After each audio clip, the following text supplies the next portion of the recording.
Friends, welcome back to आलियापुट। आज का हमारा टॉपिक है किरचॉफ्स लॉ।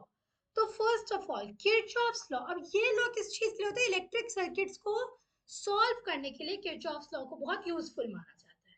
तो इसके भी दो वेरिएशंस होते हैं। सबसे पहला होता है किरचॉफ्स करंट लॉ, जिसे केसीएल भी बोलते हैं, या फिर इसे नोडल एनालिसिस या फिर जंक्शन लॉ भी बोलते हैं, right? So nodal analysis, junction law या केसीएल, ये पहली वेरिएशन है which has to do with current. दूसरी वेरिएशन मेरी होती है केवीएल, किरचॉफ्स वोल्टेज लॉ, जिसे लूप एनालिसिस भी कहते हैं। ये as you may have guessed voltage के लिए होती है। तो केसीएल क्या कहता है? सबसे पहले किसी भी जंक्शन में जितना करंट आ रहा है उतना करंट जाएगा। मान लो ये तीन वायर्स हैं, ठीक है? इसमें से I1 करंट आ रहा है, इसमें से I2 आ रहा है, इसमें I3 जा रहा है, I4 जा रहा है, I5 जा रहा है। अब इस पॉइंट ए पे जितना करंट आ रहा है, कितना आ रहा है? I1 प्लस I2, और जा कितना रहा है? I3 plus I4 plus I5, वो दोनों इक्वल होंगे। I1 plus I2 is equal to I3 plus I4 plus I5। Simple सी चीज है, I in summation I in is equal to summation I out। बस ये सिंपल सा कॉन्सेप्ट होता है, राइट? ये बेस्ड है, दिस इज बेस्ड ऑन, कई बार आता है कि KCL Kirchhoff's current law is based on which law? तो it is based on law of conservation of charge. देखो, जितना चार्ज आ रहा है उतना चार्ज जाएगा, जितना चार्ज यूनिट टाइम में आ रहा है उतना चार्ज यूनिट टाइम में जाएगा, जितना करंट आ रहा है उतना करंट जाएगा, right? So Kirchhoff's current law which is based on the law of conservation of charge states current जितना आ रहा है summation I in is equal to summation I out, या फिर algebraic sum of all currents at a point is zero। ठीक है, इसमें आपको ये मानना है कि जितना करंट जैसे आ रहा है उसे पॉजिटिव और जा रहा है उसे नेगेटिव मान लो, या जितना आ रहा है उसे नेगेटिव और जा रहा है उसे पॉजिटिव मान लो। काफी सर्किट्स में नेट रेजिस्टेंस के करंट निकालने ऐसे ही सॉल्व हो जाते हैं। कुछ चीजें आपको याद रखनी पड़ेगी बस इसमें, कि जैसे मान लो ये मेरी बैटरी है, ठीक है? कितनी है? इसका ईएमएफ है ई। तो अगर यहाँ पे पोटेंशियल V है तो यहाँ पे पोटेंशियल E प्लस V है। अगर यहाँ X है और यहाँ Y है तो across the battery potential difference X minus Y will be equal to E। अच्छा, अगर एक खाली वायर है, इसे हम आइडियल वायर मान लेते हैं, इसका रेजिस्टेंस नहीं है, यहाँ पे अगर पोटेंशियल V है तो यहाँ पे भी पोटेंशियल V होगा। रेजिस्टर के अक्रॉस पोटेंशियल V और पोटेंशियल V1 और V2 है, और इसका रेजिस्टेंस R है, तो इसमें से करंट कितना जा रहा है? V1 minus V2 by R upward direction में, या V2 minus V1 by R downward direction में। इसमें हम करंट की एक डायरेक्शन अज्यूम कर लेते हैं, राइट? और हम मान रहे हैं वहां उस डायरेक्शन में करंट जा रहा है। अगर उसमें नहीं जा रहा तो आपकी करंट की वैल्यू नेगेटिव आ जाएगी। फॉर एग्जाम्पल, एक सर्किट ये है 15 वोल्ट, और यहाँ पे एक बैटरी लगती है, अभी 30 वोल्ट की, चलो लगा दो फॉर इंस्टेंस, ठीक है? दो रेजिस्टर्स यहाँ लगा दो और एक यहाँ लगा, ठीक है? काफी पॉपुलर सर्किट है एक्चुअली। 6 volt, 3 volt, 3 volt. इस पॉइंट को मान लो A और इस पॉइंट को मान लो B। और अब मुझसे पूछा है कि इस वायर AB में अक्रॉस दिस वायर कितना करंट है, राइट? तो अब हम यहाँ पे क्या करेंगे? मान लो फॉर इंस्टेंस इस पॉइंट का पोटेंशियल 0 है। अब ये बिल्कुल खाली वायर है या कुछ नहीं है, तो अगर इस पॉइंट का 0 है तो इस पॉइंट का भी 0 होगा और इस पॉइंट का भी 0 होगा। अब ये भी खाली वायर है, अगर इसका 0 है तो इसका भी 0 है, इसका 0 है तो इसका भी 0 है। अब अगर इसका 0 है तो, और यहाँ पे V है, तो V माइनस 0 होना चाहिए 15, मतलब ये V की वैल्यू कितनी है? यहाँ पे 15। सिमिलरली ये 0 है तो अक्रॉस द बैटरी कितना होगा? 30 वोल्ट की बैटरी है तो 30। अब अगर यहाँ 30 है तो यहाँ 30 होगा, यहाँ 30 है तो यहाँ 30 होगा, यहाँ 15 है तो यहाँ 15 होगा, वहां 15 है तो यहाँ 15 होगा, राइट? अब देखो, अगर मैं मान लूं ये वाला जो A पॉइंट है इसका पोटेंशियल V है, जरूरी नहीं है इसका पोटेंशियल 0। देखो, अगर इसका पोटेंशियल 0 माना है, इसका V माना है, राइट? मतलब इसके रिस्पेक्ट में इसका पोटेंशियल V है, इसका पोटेंशियल पॉइंट B का पॉइंट A के पोटेंशियल से V ज्यादा है। अगर इसका मैं 10 मानती तो ये V प्लस 10 आता जो भी आता, पर 0 लेके कैलकुलेशन आसान थी। अब देखो, अगर मैं यहाँ पे प्लस 10 और लगा रही होती, कॉम्प्लिकेटेड हो जाता था। अब आप देख रहे हो ये ए पे जंक्शन बन रही है। देखो, ये मेरी एक, ये और ये 6 ओम, सॉरी मैंने यूनिट गलत लगा दी, रेजिस्टेंस हमेशा ओम में होता है, वोल्ट नहीं होता। 6 ओम, 3 ओम, 3 ओम, राइट। अब ये पोटेंशियल है 0, ये पोटेंशियल है V, ये पोटेंशियल है 30, ये पोटेंशियल है 30। अब देखो, इतनी जनरल मैं भी बता सकती हूँ कि ये पॉजिटिव टर्मिनल है, ये नेगेटिव है, करंट पॉजिटिव से निकल के नेगेटिव में जाता है, तो मैं कह सकती हूँ कि सर्किट्स ऐसे जा रहे हैं, राइट। मैं मान रही हूँ, हो सकता है मैं गलत डायरेक्शन मान रही हूँ, हो सकता है ये इसमें भी जा रहा हूँ, पर मैं मान रही हूँ ऐसे जा रहा है, तो यहाँ आ रहा है और यहाँ, या चलो मान लो सारे करंट तो मतलब यहाँ आ रहे हैं और यहाँ जा रहे हैं।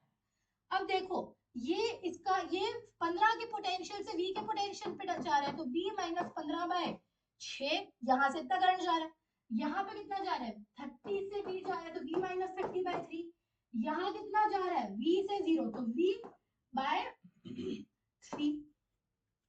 अब देखो, V minus 15/6 plus V minus 30/3 is equal to V/3, तो V minus 15 plus 2V minus 60 is equal to 2V, right, right.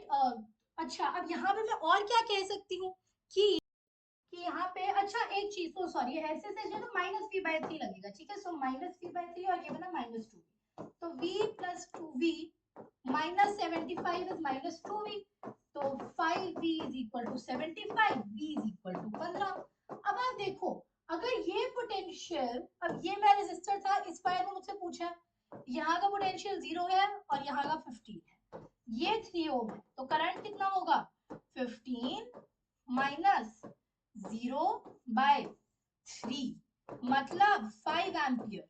तो इस वायर AB में कितना करंट जा रहा है 5 एम्पियर। ऐसे क्वेश्चन जे में भी आए हुए हैं कई बार।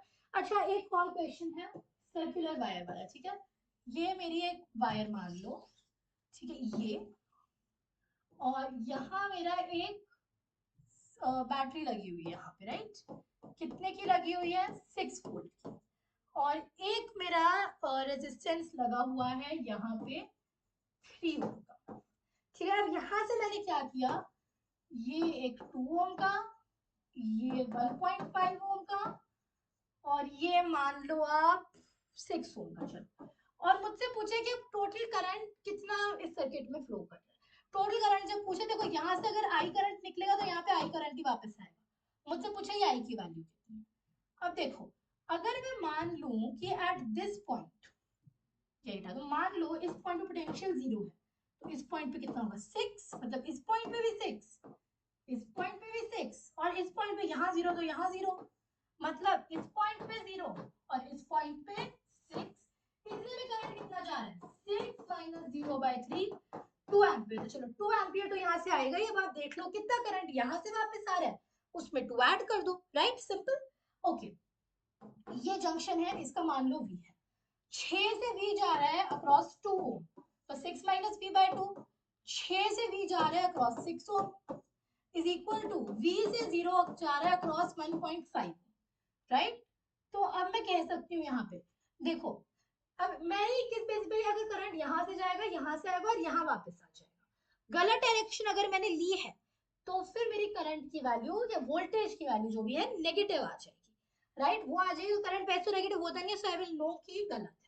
अच्छा, इन केस यू वंडरिंग ये कहाँ से आया, तो ये आ रहा है I is equal to V/R, where V is potential difference and R is resistance, I is current, ये ओम्स लॉ भी होता है। अब जब तक दिया नहीं है, यू विल अज्यूम कि जो मटेरियल है वो ओमिक है और वो ओम्स लॉ फॉलो करता है, नहीं करते तो वो अलग कहानी बनती है, राइट। तो ये है। अच्छा, अब अगर मैं इसे सॉल्व करूँ, 6 minus V/2 plus 6 minus V/6 is equal to 2V/3।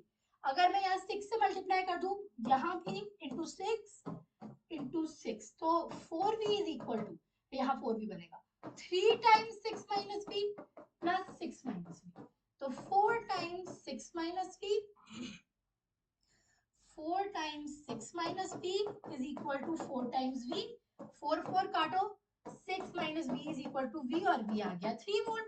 अच्छा, अब अगर ये पोटेंशियल 3 वोल्ट है, तो अब यहाँ पे मेरी जंक्शन कैसी जा रही है, ये 1.5 ओम 0 3, तो 3 माइनस 0/1.5 ampere which is equal to 2 ampere. तो 2 एम्पियर का करंट इसमें से जा रहा है, तो अब देखो 2 एम्पियर का करंट इस वायर से आ रहा है, 2 एम्पियर का करंट यहाँ से आ रहा है, तो 2 एम्पियर यहाँ से, 2 एम्पियर यहाँ से, 2 + 2 मिला के कितना बन गया, ये बन गया 4 एम्पियर। अच्छा, एक और टाइप के क्वेश्चंस बहुत आते हैं कि अगर अमीटर या गैल्वेनोमीटर रीडिंग जीरो हो गई तो क्या करेंगे। तो मान लो एक रेजिस्टर है ये 500 ओम का सेम, ये मैंने बैटरी या सेल जो मान लिया मान लो, लगा दिया है 12 वोल्ट का रेजिस्टर, ये रहा 8 ओम का, ये मैंने लगा दिया एक गैल्वेनोमीटर, और यहाँ मैंने लगा दी एक बैटरी 2 वोल्ट। मुझसे पूछे आर की वैल्यू बताओ अगर इस गैल्वेनोमीटर की रीडिंग जीरो है। अब गैल्वेनोमीटर की रीडिंग जीरो है मतलब डिफ्लेक्शन नहीं हो रही, राइट। तो अब डिफ्लेक्शन नहीं हो रही मतलब करंट फ्लो नहीं कर रहा। अब करंट फ्लो करने के लिए सबसे जरूरी चीज क्या है, पोटेंशियल डिफरेंस। तो गैल्वेनोमीटर में से करंट फ्लो नहीं कर रहा, मतलब across the two ends of the galvanometer potential difference नहीं है। मतलब अगर यहाँ पोटेंशियल V है तो यहाँ पोटेंशियल भी V है। अब हम मान लेते हैं दोबारा यहाँ का पोटेंशियल जीरो है, यहाँ का जीरो है, यहाँ का जीरो है। सबसे अच्छा अप्रोच होता है ऐसे क्वेश्चंस को कि जो पॉइंट मेजॉरिटी पॉइंट से कनेक्टेड है विद अलोंग विद बैटरी या फिर खाली वजह जिसमें पोटेंशियल देख सको, उसका पोटेंशियल मान लो, उससे आपका काम बहुत सिंप्लीफाई होगा। अब देखो अगर मुझे कहा है जीरो और ये यहाँ का जीरो, यहाँ का कितना 12 वोल्ट किया तो 12 और ये भी 12। अच्छा अगर ये जीरो है, ये 2, ये 2 अक्रॉस द गैल्वेनोमीटर सेम है तो 2। तो अब मुझे क्या कहना है, इस सर्किट में तो करंट फ्लो कर नहीं रहा, जो करेगा यहाँ करेगा, ठीक है। अब देखो 10 ओम कितना करंट जा रहा है इसमें से, अभी मेरा इसमें से करंट जा रहा है 12 - 2 बाय 500, राइट। और इसमें से कितना जा रहा है 2 - 0 बाय r। मुझे पता है जितना करंट इसमें से जा रहा है उतना इसमें जा रहा है, क्योंकि ये सर्किट कुछ कंट्रीब्यूट नहीं कर रहा।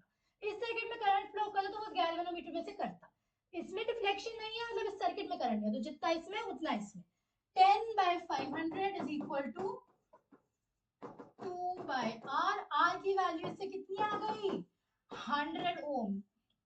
ऐसे टाइप के क्वेश्चंस बहुत आते हैं कि अगर मेरी गैल्वेनोमीटर रीडिंग या अमीटर रीडिंग जीरो है तो फिर मेरा रेजिस्टेंस का वैल्यू या फिर एक बैटरी का वैल्यू पूछा होता है, वो सब भी आपको आना चाहिए सब। अगर आपको पता है ना कि क्या कंसेप्ट है कि इसका पोटेंशियल आप जीरो मानेंगे और फिर उससे इस पॉइंट का ये बनेगा, रेजिस्टेंस से डिवाइड करके करंट निकालेंगे, अगर ये कंसेप्ट पता है तो फिर आपको ज्यादा प्रॉब्लम नहीं आने वाली ऐसे क्वेश्चंस, राइट। अच्छा अब हम बात करते हैं किरचॉफ्स वोल्टेज लॉ केवीएल, जिसे लूप एनालिसिस भी कहते हैं।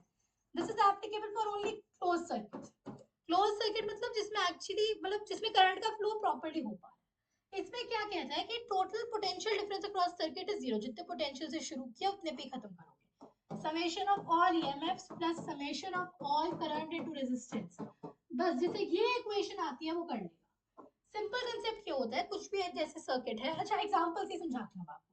तो मान लो वही जो अभी हमने पीछे देखा था 500 ओम, राइट, आर, बीच में बैटरी लगा दो 12 वोल्ट की, ओहो, बीच में बैटरी लगा दो आप 12 वोल्ट की, 12 वोल्ट, अमीटर लगा दो 2 वोल्ट का, ये कर दो, ठीक है।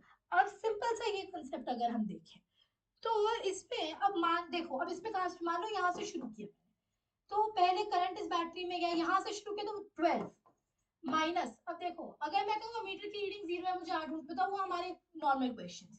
इसमें से I1 करंट आ रहा है और इसमें से I2, मुझे पता है I2 जीरो है for sake of the equation, तो I1 अब इस R में से कितना जा रहा है I1 और I2, तो I1 plus I2 R minus 500, 500 में से कितना जा रहा है I1 is equal to zero. अब I2 की वैल्यू जीरो है, I1 की वैल्यू कितनी है 12 बाय R प्लस 500। अब एक और चीज, अगर इसमें से I1 करंट जा रहा है, ये 2 वोल्ट वाले इसे कुछ ना कुछ तो सपोर्ट कर पाएगा, तो अगर I1 इंटू R, इसकी वैल्यू हो जाएगी 2, तो इसकी वैल्यू 2 बाय R भी आ गई, उससे मेरा क्या है 12R is equal to 2R plus 1000, R वही 100 ओम आ गया। सिंपल चीज ये होती है कि जो भी आप मानोगे पोटेंशियल, कोई भी बैटरी, अब देखो अच्छा अगर ऐसे आप बैटरी के थ्रू जा रहे हो तो इसका ईएमएफ माइनस करना है, ऐसे इस डायरेक्शन में बैटरी के थ्रू जा रहे हो तो इसका ईएमएफ प्लस करना है, किसी भी रेजिस्टेंस के थ्रू जा रहे हो तो minus IR, I is current flowing through the resistance, R is the value of this resistance, right. तो सिंपल है, किरचॉफ्स लॉ दो में डिवाइडेड है, KCL which is your Kirchhoff's current law, जिसे नोडल एनालिसिस या जंक्शन लॉ भी कहते हैं, KVL which is loop analysis. KCL क्या कहता है कि at any junction so algebraic sum of all currents meeting at a point is zero, summation IN is summation IOut। KVL क्या कहते हैं कि किसी भी across in any close circuit, जो मेरा इन any close circuit sum of potential difference, जितना भी algebraic sum of all voltages with signs जो अपोजिट डायरेक्शन में उसे नेगेटिव, तो algebraic sum of all voltages in a closed circuit is zero। इसकी इक्वेशन बनती है ये, right? So I hope you concept clear है। That was all for today's video. Goodbye, thanks for watching।